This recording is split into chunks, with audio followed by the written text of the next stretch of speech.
Hello everyone, in this video we are just going to understand what is Darlington transistor array. Let's get started. So till the previous video we just drove the LED circuit using a transistor. So this transistor will help us to amplify the base current into a maximum current that can drive these LEDs. So this is the concept. Instead of driving or sinking the currents from the LEDs directly to the GPIOs or through any of the circuit components, we are driving this with the help of collector of this NPN transistor to the emitter to the ground. So this is the configuration or the driver circuit for driving or sinking current generally. But there is another circuit which will help us to limit the amount of base current and maximize the driving capacity of the collector current in a transistor configuration. That configuration is called Darlington transistor array. So that circuit configuration may look like this. This is the Darlington transistor array. That is, one transistor emitter is directly connected to the base of other transistor. That means this particular transistor is driving the base of this transistor, so that the amplification factor of this whole circuit, that is these two transistors, will be current gain of first transistor into current gain of second transistor. So which means the high current gain will allow you to drive maximum amount of current with a very minimal base current driving circuit. So in this base, the current provided will be amplified much bigger, so that this can drive a huge amount of current from the collector to emitter. So this is the advantage of using this Darlington transistor array. So here the current gain of this circuit will be gain of this transistor into this transistor, but previously we had only gain of one transistor. This is the major advantage of using the Darlington transistor. Let me just run this simulation circuit. You can see the current provided right over here is 0.009 and the current driving is 0.03, and base current is much more reduced. So this is the advantage of using Darlington transistor array. And one more thing is, this Darlington transistor array can also be used for driving inductive loads. So inductive loads are nothing but relays or coils. So these kinds of inductive loads can also be driven using the Darlington transistor array circuit. So it is much more familiar for these kinds of loads, and also for resistive loads, and also for LED lighting loads. So you can use this for any other loads that you want. Only thing is, whatever the base current that is provided right over here will be very small when compared to the direct transistor configuration, because of the gain factor. This here, the gain is nothing but multiplication of transistor gain of this transistor and this transistor.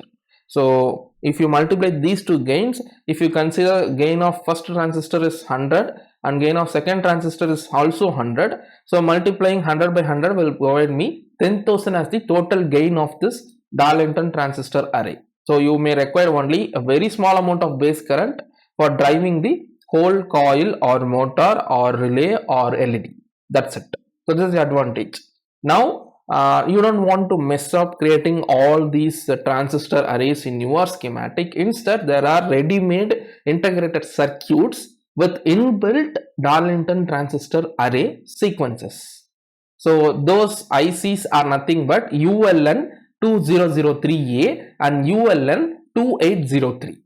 These are the two commonly used Darlington transistor arrays. The only difference between these two is, in 2003 IC we have 7 inputs and 7 outputs, that is open collector configuration. This C representing pins are nothing but open collector pins, and B representing pins are nothing but input pins, that is base pins of the transistor. So here in 2003 we have 7 input base pins and 7 open collector pins, but in 2803 we have 8 base input pins and 8 open collector pins. So you can drive 8 different outputs using 2803, but you can drive only 7 outputs using this 2003. That's the difference. And this common pin is nothing but it is used most widely for a freewheeling purpose when you are driving a inductive load like relay, coils, motors, etc. But if you are driving a LED, you can neglect this. Details about the freewheeling circuit I will explain in a future one of the videos. For now, just understand this COM is used for providing freewheeling path for all these open collector configurations. That's it. So if you want to drive a relay using a Darlington transistor IC, you can clearly see this is the circuit or basic circuit that you can build. That is, one end of the coil, I'm just connecting it to the open collector configuration pin of ULN2003, and other end of the coil, I'm just connecting it to 12 volt power source. That's it. If you are using an inductive load like this, what you can do is you can directly connect this COM to 12 volt for freewheeling path.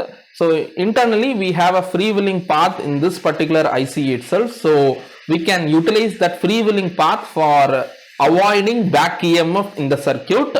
And now when I run the simulation, you can see to turn on this particular relay, I can provide a high signal in the channel 1, that is 1B, that is to the first transistor base, so that the current will be sinking in the first transistor open collector pin.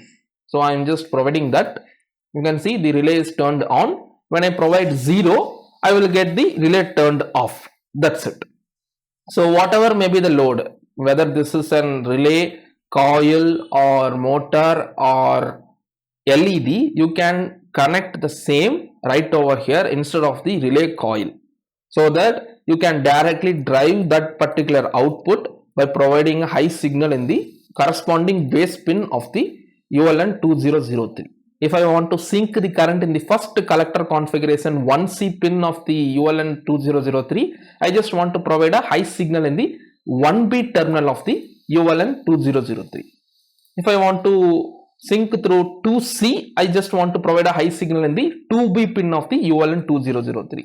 This is how the ULN can be utilized for driving the outputs, whether it is a coil, LED, motor or relay. You can drive whatever you want using this particular Darlington transistor IC. So we just interfaced the dot matrix display to the Arduino Uno development board using the transistor circuit. In this circuit, I am just going to replace all the transistor configuration right over here into Darlington transistor array IC.